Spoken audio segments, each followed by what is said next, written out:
I think I first came across Ben Britten when in the, probably 54, something like that, because I remember that the Turn of the Screw had already been performed and was already quite well known.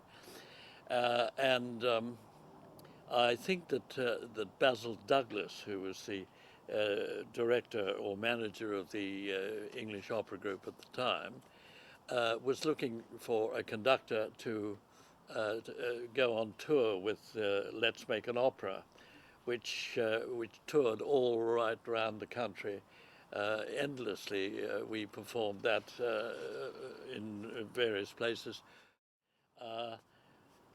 And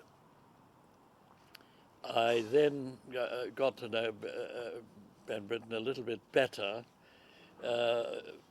when we came to do a season at the Scala. I mean the Scala in Charlotte Street, London, not the Scala Milan. That we were doing this series of operas, and all designed to, fit within the sort of chamber music ideal of the English Opera Group. And it was at that time that I think there was a falling out between Ben Britten and Norman Del Mar, who was at that time the conductor of the English Opera Group Orchestra, and had done several performances, I think, of the Turn of the Screw.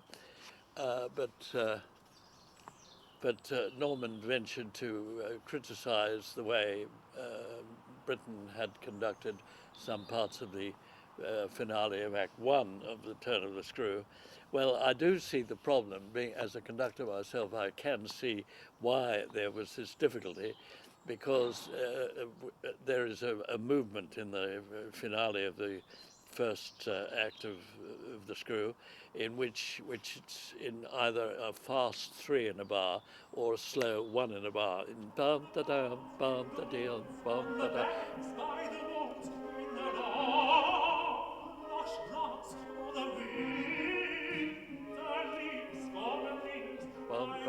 Syncopated, and therefore is quite difficult to get together if you conduct it in 1.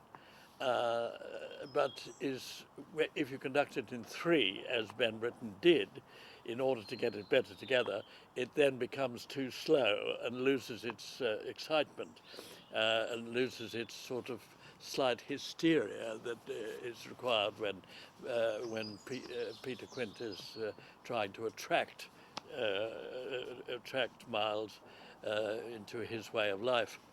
And there was a bit of a row over this when Norman ventured to criticize Ben's method of conducting, and after that Ben got rid of him quite ruthlessly. Ben was indeed quite ruthless in getting rid of people that suddenly didn't appeal to him anymore. So I was then asked to become conductor of the English Opera Group. I used to actually start it off in 3 in order not to offend Ben, and then I used to go quietly into 1 in order to keep the tempo properly going. Because there's no doubt that although Norman Del Mar suddenly became very unpopular with the Britten group, after he made those remarks, the trouble was he was right.